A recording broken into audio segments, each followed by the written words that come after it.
자, 여러분 반갑습니다.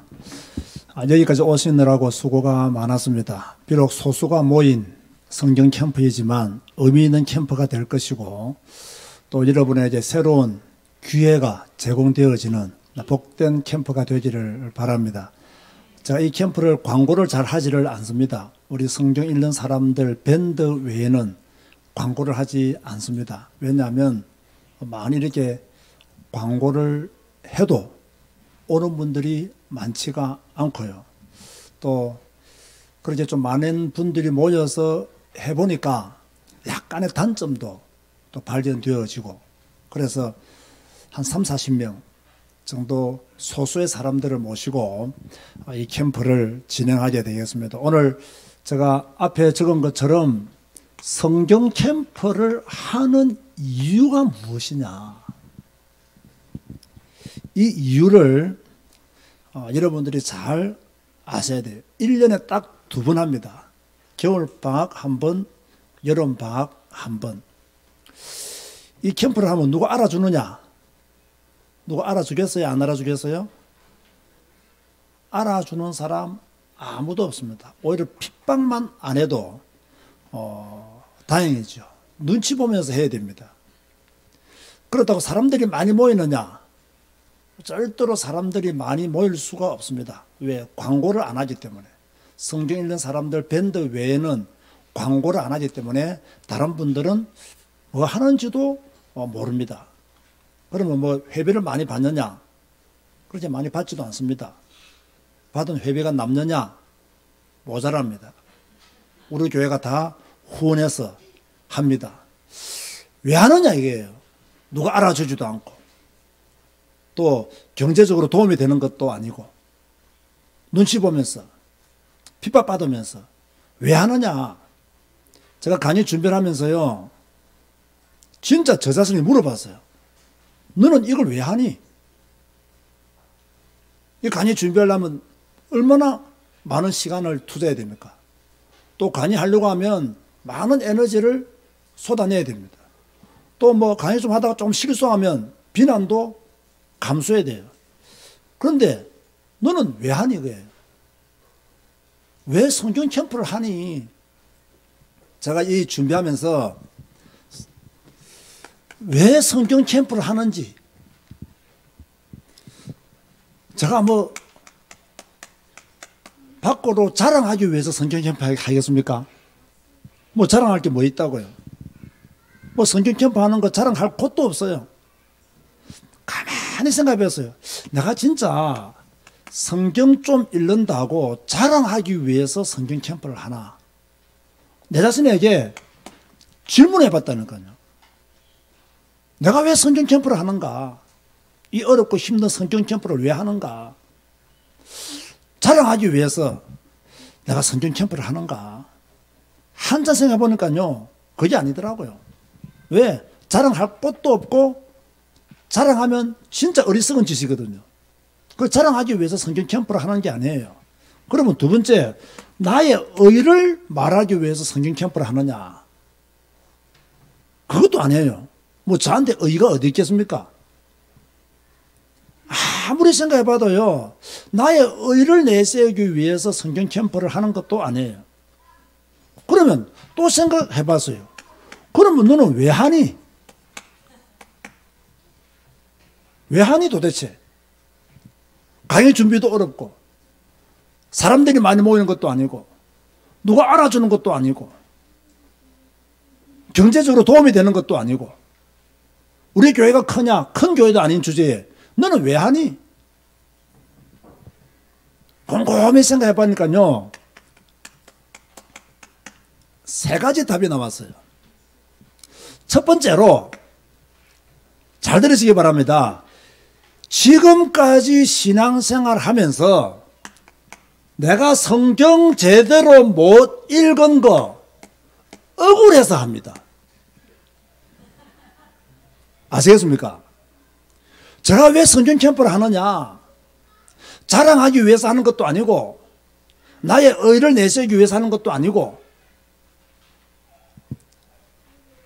누구한테 인정받기 위해서 하는 것도 아니고, 왜 성경 캠프를 하느냐? 그 이유가 간단하다니까. 첫 번째 뭐냐? 지금까지 신앙생활 하면서 성경 안 읽고 신앙생활 한 것이 너무 억울하더라는 거예요. 그래서 성경 캠프 하는 거예요. 이런 보세요. 저는요, 모태신앙입니다. 어느 정도로 모태신앙이냐? 우리 집안이 대대로 예수 믿는 모태신앙이에요. 우리 부모님, 할아버지, 정조할머니, 그러면요, 한국 기독교회와 함께 예수 믿기 시작한 집안, 우리 집안이에요. 그럼에도 불구하고 뭐냐? 성경을 제대로 못 읽은 거예요. 제가 성경 읽는 것이 너무나 귀하고 성경에 인생의 모든 답이 있고 하나님은 성경을 통해서 오늘 우리에게 말씀하시고 우리를 인도하시고 우리와 함께 하시는데 모태신앙임에도 불구하고 열심히 어릴 때부터 교회만 다녔어요. 성경을 안 읽고 어디만 다녔다고요? 교회만 다녔어요. 얼마나 열심히 다녔겠어요. 모태신앙인데 교회 안 가면 부모님이 나를 그냥 두겠어요, 안 두겠어요? 그냥 안 둬요. 혼내요. 심지어 회초리를 들고 때리기도 하시겠죠. 그걸 겁이 나서 열심히 교회 갔어요. 그런데 다행인 것은요, 저는 교회 가는 것이 좋았어요. 교회 가는 것이 기뻤어요. 열심히 교회 다녔어요. 그럼 열심히 교회를 다니면 자, 교회 일을 할까요, 안 할까요? 하죠. 뭐 청소도 하고, 그죠? 뭐 정리도 하고, 뭐 고등학교 다닐 때 벌써 아동부 교사도 하고, 이렇게 하니까 어른들이 칭찬할까요, 안 할까요? 어찌그래 너는 믿음이 좋니? 어찌그래 너는 이렇게 열심히 교회 일을 섬기니? 이렇게 칭찬해 준단 말이에요. 칭찬해 주니까 그것도 듣는 재미가 솔솔하더라고요. 그 인정받는 그 재미도 솔솔하더라니까요. 그러니까 열심히 교회를 다니면서 일을 했어요. 그런데요, 이렇게 교회 다니고 열심히 교회 일을 잘하면 아, 이 사람의 신앙은 믿을 만한 신앙이야, 이렇게 생각하는 경우들이 많잖아요. 그런데 아니에요. 이 사람들의 신앙은요, 절대로 안전하지 못해요. 제가 22살 때부터 전도사를 했거든요. 그런데 제가 22살 때부터 전도사를 시작해서 지금까지 목전하고 있는데 가만히 교회를 다녔던 수많은 사람들, 그 사람들이 지금 다 교회에 남아있느냐? 교회 안 남아있어요. 그리고 그 사람들이 믿음이 없었느냐? 그 당시로는 믿음이 좋았어요. 왜? 열심히 교회 다녔으면 믿음 좋잖아요. 교회 일을 열심히 했으면 믿음 좋잖아요. 근데 그들이 왜 교회를 지금 떠났느냐? 답은요, 엉뚱한 데 있는 거예요. 그래서 너무 이게 억울한 거예요. 근데 대부분의 사람들은 지금 교회 열심히 다니고 교회 일 좀 하면 다 믿음 좋은 사람이라고, 아주 신앙이 좋은 사람이라고 그렇게 착각한단 말이에요. 자, 부모님들은요, 보십시오. 저보고 교회 가라고 했지 부모님들은 저보고 성경 읽어라 이런 말씀은 별로 안 했어요. 목사님도 저희들을 보면 늘 교회 와라 이렇게 말씀했지 교회 온 저희들에게 성경 읽어야 된다 이렇게 말씀하시는 목사님들이 거의 없었어요. 고작 이제 새해가 되면 목사님들이 올해는 꼭 성경 좀 많이 읽으세요 이 정도하고 다 지나갑니다. 올해는 꼭 성경 일독씩 하세요 하고 다 지나갑니다. 다 지나가는데 다 성경 안 읽어요. 목사님은 분명히 성경 읽으라고 말했어요. 그런데 아무도요 성경을 읽질 않아요. 왜 그런 줄 아세요? 목사님들이 성경 읽는 방법을 가르쳐 준 적이 없어요. 성경을 읽으라고 하면 여러분 보세요. 세상에서는요 독서를 해도요 독서법을 가르쳐 줘요. 책을 읽어도 책 읽는 법을 가르쳐 줘요, 안 가르쳐 줘요? 가르쳐 줘요. 그런데요 교회에서는요 성경 읽으라 하면서 세상 책도 아니고 일반 책도 아니고 하나님의 말씀인 성경 읽으라고 하면서 성경 읽는 법을 가르쳐 주지 않아요.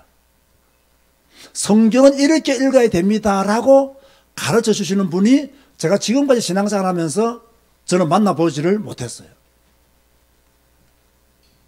그러니까 성경을 읽느냐 못 읽느냐 당연히 읽을 수가 없는 거죠.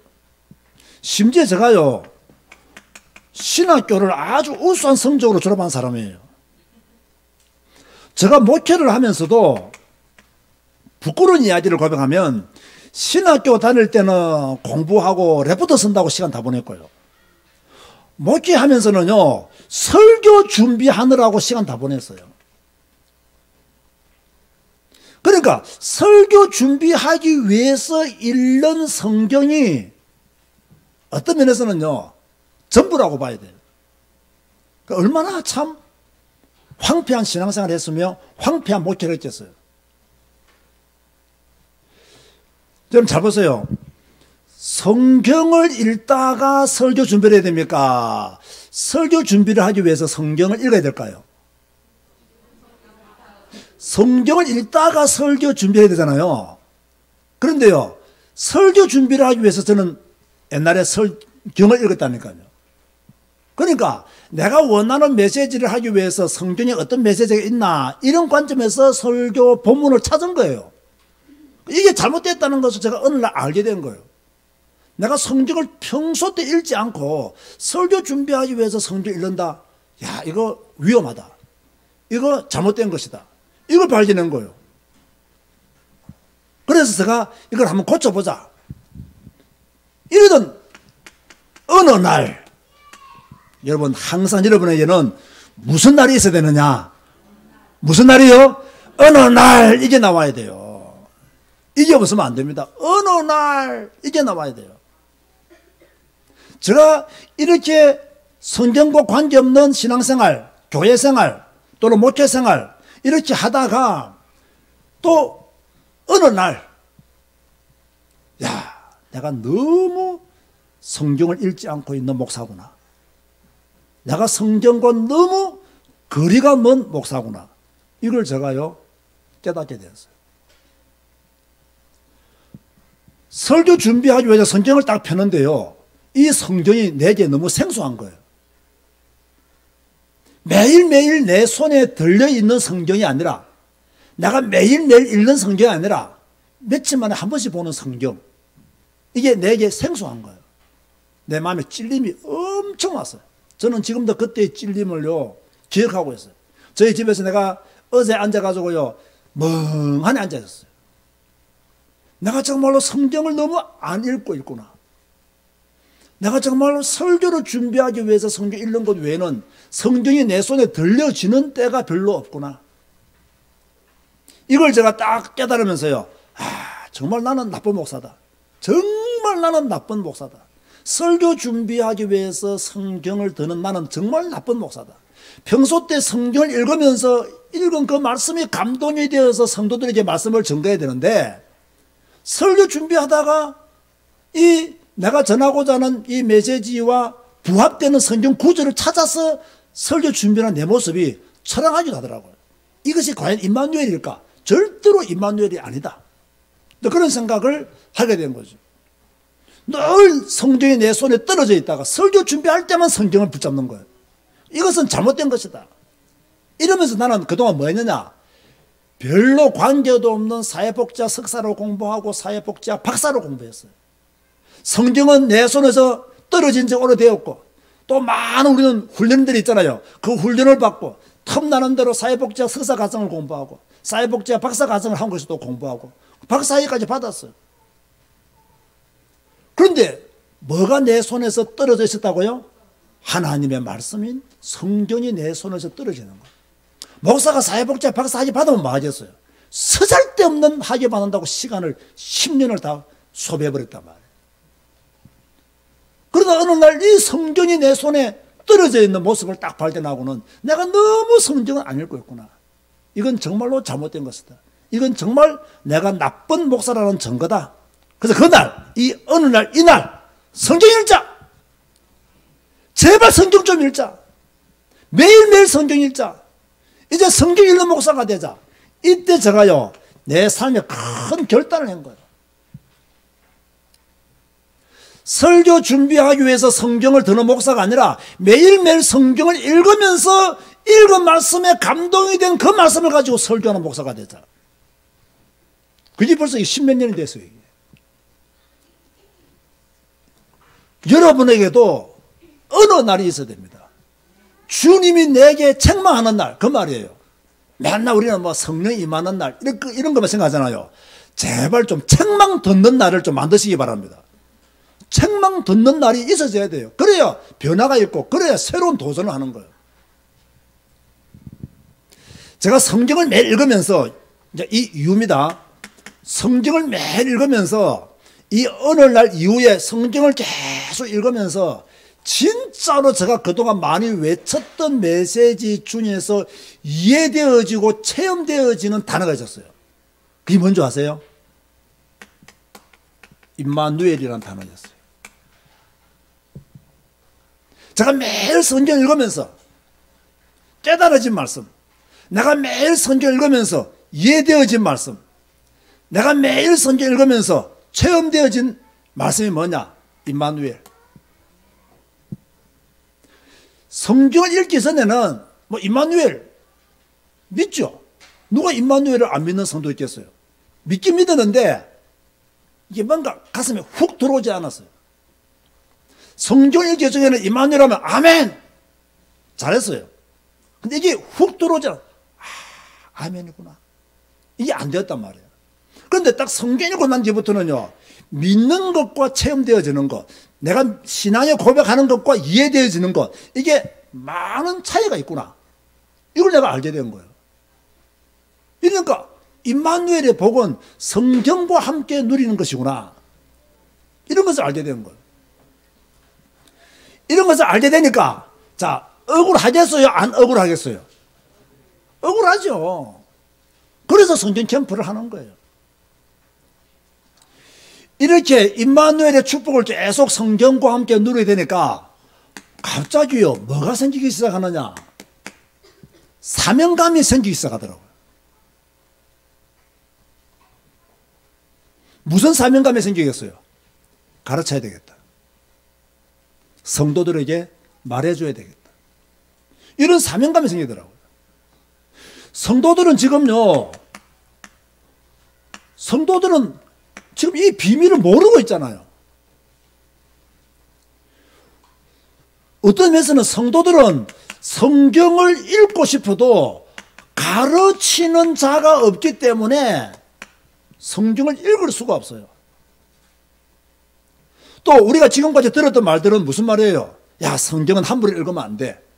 이런 말들을 많이 들었어요? 안 들었어요?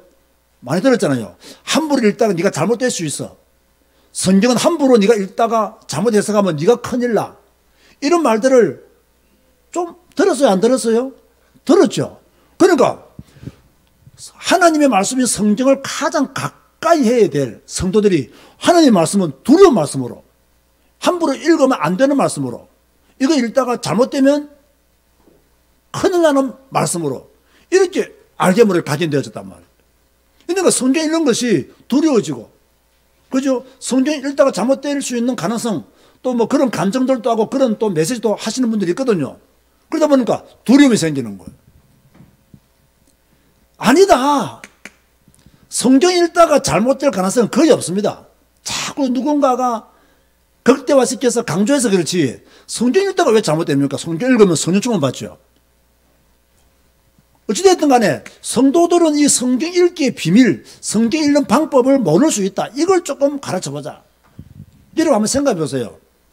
왜 성도들이 많이 방황하고 있습니까?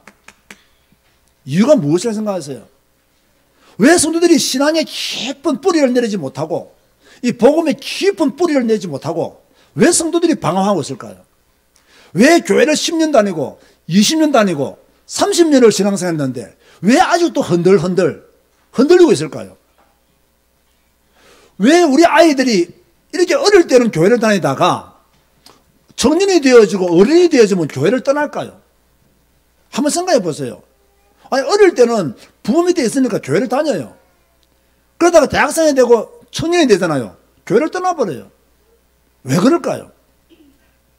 오늘날 교회들은 왜 이렇게 말이 많고 탈도 많고 시끄럽습니까?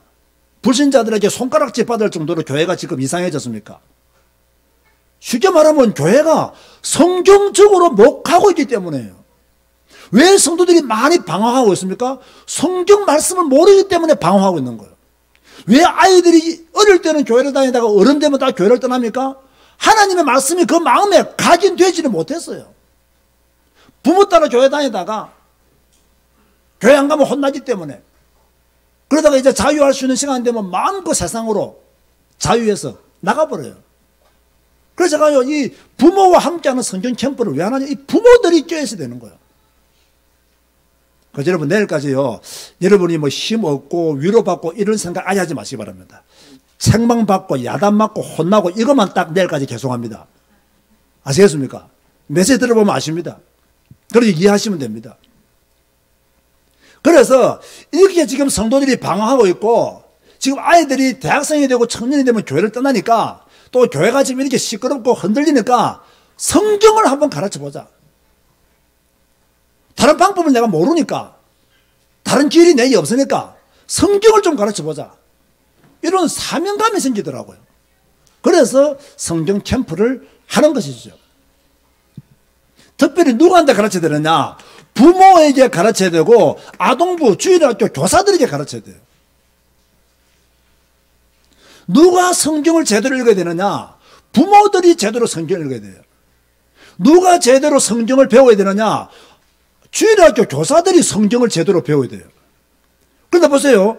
부모들이 교회 다니면서 성경을 안 읽죠. 우리 부모님처럼 교회 가려 했지 성경 읽으라는 말씀 안 하셨거든요.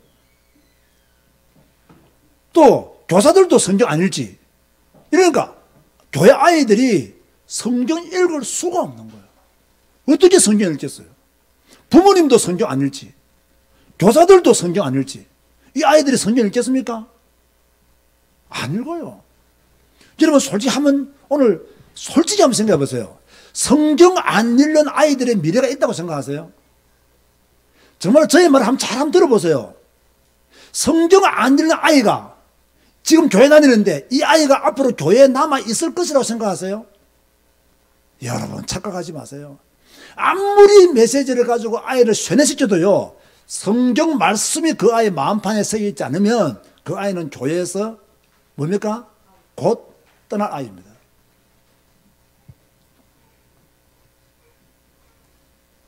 그래서 부모들을 깨우자. 교사들을 깨우자.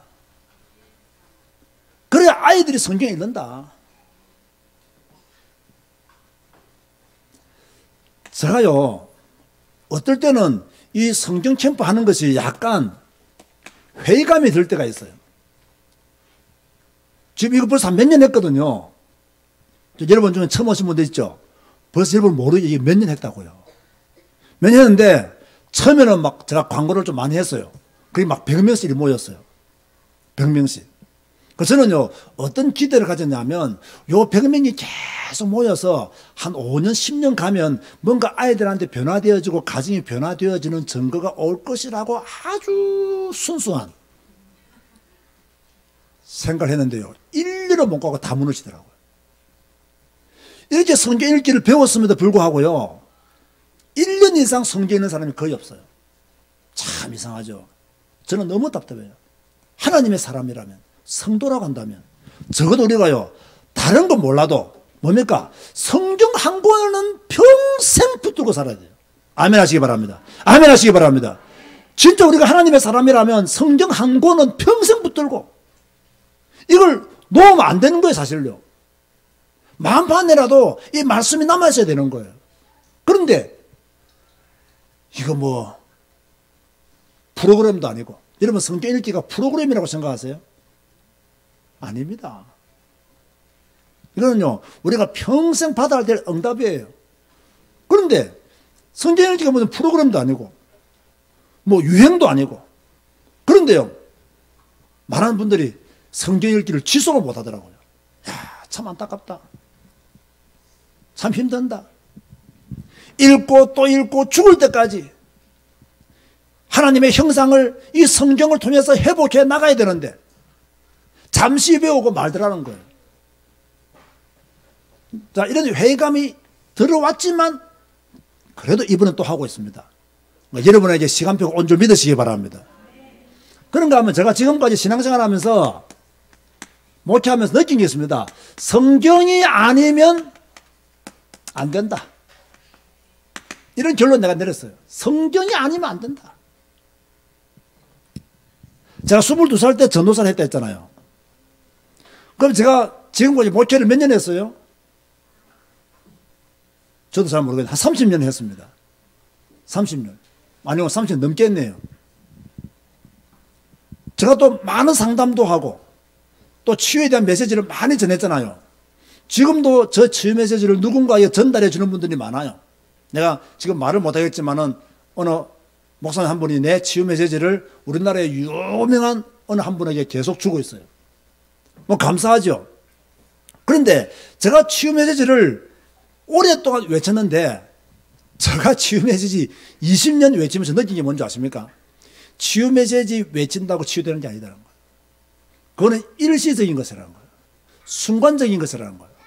이분이 지속적으로 치유되어지고 안정적인 하나님의 치유를 누리기 위해서는 성경을 읽지 않으면 안 된다. 이분 자신이 성경에 빠지지 않으면 안 된다. 내가 그 결론을 얻은 거예요. 제가 그 이유로는 치유 메시지 별로 안 합니다. 왜? 성경이 답이라는 것이 내 삶을 통해서 증거되어지기 때문에 그냥 성경만 읽으라고 말하고 있는 거예요. 성경 안 읽으면 하나님의 치유, 엄게 말하면요, 여러분 개인이 가지고 있는 어떤 상처, 그죠? 여러분 개인이 가지고 있는 어떤 성격, 이게요, 성경이 아니면 여러분의 상처가 치유되느냐? 치유되다가 말고, 치유되다가 말고, 치유되다가 발작하고, 치유되다가 또 발작합니다. 진짜입니다. 하나님의 말씀으로 나를 다스리고, 하나님의 말씀으로 나를 복종시키고, 내가 말씀 안으로 들어가기를 노력하고 또 노력하고 애써야 조금 내가 인내할 수 있는, 절제할 수 있는 힘이라도 공급받을 수 있는 것이지, 이 하나님의 말씀이 나를 강권하지 아니하면요, 우리가 치유되어지고 내 상처가 치유되어지고 이런 것은요, 실제적으로 어려워요. 힘들어요. 치유가 안 되니까 교회 30년을 다녀도 신앙이 성장하지 못하잖아요. 아무리 교회 오래 다니면 뭐합니까? 변화가 안 돼요. 변화가. 쉽게 말해서 좀 성장해야 되잖아요. 그런데 여러분, 교회 오래 다닌 사람의 눈을 한번 쳐다보세요. 성령 충만한 눈가리가 있는가요? 뭔가 이상한 눈빛을 하고 있습니다. 오히려 새신자, 초신자의 눈빛이 훨씬 더 은혜로워요. 교회 오래 다닌 사람들 얼굴 보세요. 딱 굳어 있습니다. 지금 막 예수 믿고 은혜 받은 성도 얼굴 보세요. 밝습니다. 밝아요. 신앙이 성장이 안 되는 거예요. 왜? 성경을 안 읽으니까, 설교만 들으니까 신앙이 성장 안 해요. 설교만 들으니까 변화가 안 되져요. 괜히 성경 앞에 앉아서 하나님의 음성을 들어야 되거든요. 이게 안 되잖아요. 여러분의 신앙이 성장하기 위해서는 성경 읽어야 돼요. 아멘 하시기 바랍니다. 여러분이 변화되기 위해서는 뭐 읽어야 돼요? 성경 읽어야 돼요. 여러분의 자녀의 미래를 위해서 뭐 읽어야 돼요? 성경 읽어야 돼요. 이것을 여러분이 가르쳐 줘야 돼요. 아이들에게 성경 읽도록. 이러니까요, 여러분 개인의 한계, 여러분이 가지고 있는 감정을요, 이겨내지를 못하는 거예요. 그래서 뭐, 교회 다니면서 여러분 시험에 들었다. 주로 감정적인 문제예요. 그래서 시험에 드는 거예요. 이것도 못 이겨내요. 이것도 하나 컨트롤 못 해요. 성경이 아니면 안 돼요. 우리가 늘 말하는, 전도자의 삶, 다 살고 싶죠. 또 살아야 하고요. 그런데 잘 한번 생각해 보세요.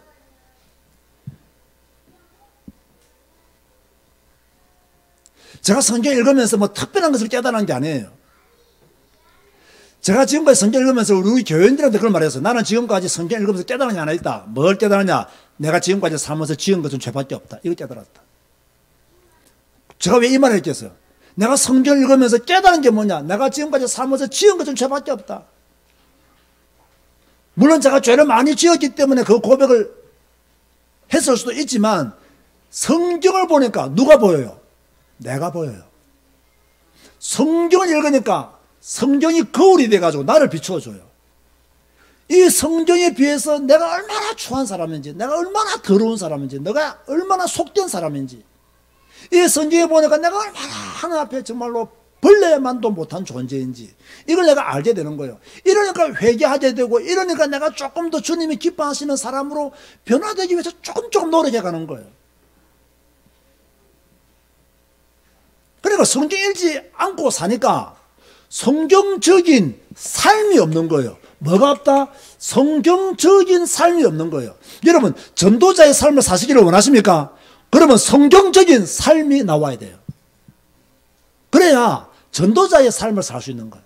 성경적인 삶이 나오지 않고 전도자의 삶 암송하고 뭐 구호 외친다고 해서요, 여러분이 전도자의 삶을 사는 게 아닙니다. 성경적인 삶을 사는 것이 곧 전도자의 삶을 사는 거예요. 아멘 하시기 바랍니다. 근데 이게 우리가 놓치고 살았거든요. 자, 그런가 하면 더 중요한 게 있습니다. 자, 우리 모든 성도들은 다 성령 충만을 원하죠.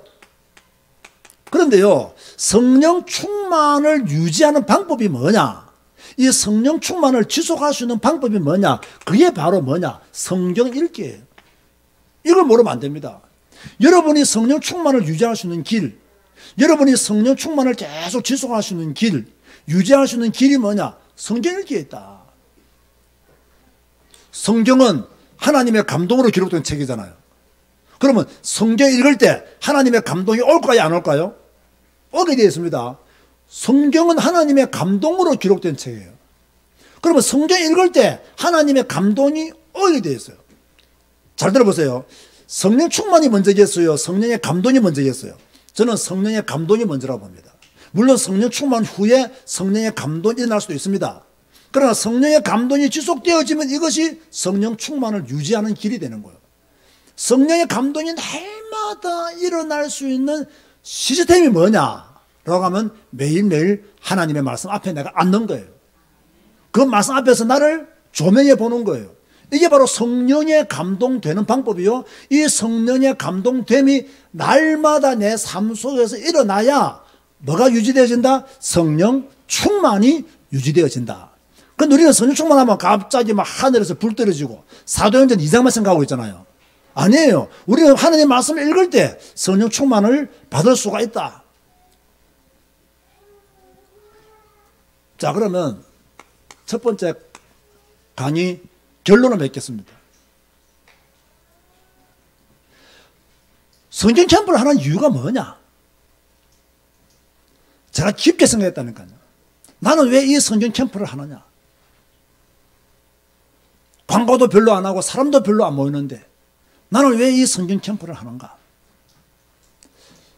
솔직히요, 내가 이걸 해서 하나님을 조금이라도 기쁘게 할 수 있지 않을까라는 생각 때문에 성경 캠프를 하는 거예요. 내가 이 성경 캠프를 하면 그래도 하나님이 조금 기뻐하지 않을까? 그러니까 나중에 내가 천국 가면 그래도 머리카락을 다 뜯기기보다는 좀 한두 개는 놔두지 않을까? 니 그래도 성경 캠프에 있으니까 내가 봐주마. 이렇게라도 말씀해 주시면 좋겠다. 그리고 개인의 그런 욕심 때문에, 동기 때문에. 여러분 보세요. 내 자신이 성경 읽는 것 하나님 기뻐하시겠어요? 안 기뻐하시겠어요? 여러분, 내 자신이 하나님 말씀 앞에 앉아있다. 하나님이 기뻐하시는 거예요. 여러분 자신이 하나님 말씀 앞에 앉아있다. 하나님이 기뻐하시는 거예요. 자, 제가 지금 이걸 성경 읽는 거, 가르치는 거, 하나님이 기뻐할까요? 안 기뻐할까요? 저는 분명히 기뻐한다고 믿습니다. 그래서 하는 거예요. 뭐 이거 뭐 이름 날리기 위해서, 뭐 자랑하기 위해서, 인정받기 위해서, 그러기 위해서 하는 게 아니에요. 그냥 하나님이 내가 지금 성경 읽기 가르치는 것 자체를 기뻐하실 것이다. 그런 믿음을 가지고 하는 거예요. 이러다가 여러분이 성경 읽기를 이제 내일까지 배워요. 그러다가 여러분이 돌아가서 성경을 읽는다면 하나님이 얼마나 기뻐하시겠어요? 얼마나 기뻐하시겠어요? 그래서 제가 오늘 이 성경 캠프 하는 이유라는 제목으로 말씀을 전하면서 간절히 소원한 게 하나 있어요. 하나님 이번 성경 캠프를 통해서 한 명이라도 더 성경 읽는다면 나는 그것으로서 족합니다. 이것이 성경 캠프를 하는 이유입니다. 성경 캠프라는 다른 이유 없습니다. 이번 겨울 성경 캠프를 통해서 누군가 한 명이 성경 읽는데 나선다면, 성경을 읽어 나갈 수만 있다면 이것은 저의 기쁨이고 우리 교회의 영광이 될 것이다. 그런 마음을 가지고 지금 성경 캠프를 하는 것입니다. 제가 운영하는 성경적 상담 TV 유튜브가 있습니다. 오늘 제가 그 채널을 개설하고 처음으로 지금 생방송으로 이렇게 강의를 하고 있는데, 지금 보니까 22명이 이 생방송을 함께 듣고 있습니다. 이 생방송도 제가 요 강의 들어오기 전에 광고했어요. 조금 후 2시부터 성경 캠프 강의를 생방송 하겠습니다. 아마 일찍 제가 일주일 전부터 한 달 전부터 광고했으면 더 많은 분들이 들어왔겠죠. 근데 2시 그 전후 내가 광고했거든요. 그것도 22명이 들어왔으니까 많이 지금 방송으로도 함께 참여하고 있다. 그렇게 생각이 되어집니다. 정말로 여러분 성경 캠프를 하는 이유, 이 이유에 대해서 좀 이해를 잘 하시기를 바라고, 내일까지 강의를 통해서 성경 읽는 자로 거듭나시기를 주님의 이름으로 축원드립니다. 네, 우리는 강의를 많이 하지 않습니다. 기도를 많이 하지 않습니다. 자, 이제 지금 3시거든요. 3시 반까지 휴식하고 또 강의하고, 강의 후에 충분히 휴식하고 강의하고, 그렇게 계속해서 하다가 아마 오늘 제가 이번 강의를 제가 총 6강의를 준비했어요. 요런 짧은 6강의를 준비했으니까 6강의 준비했죠. 실습해야 되죠. 검사 맡아야 되죠. 굉장히 바쁜 시간을 보내니까 가능하면 충분한 휴식을 여러분이 취해 주시면 좋겠습니다. 광고하시겠습니다.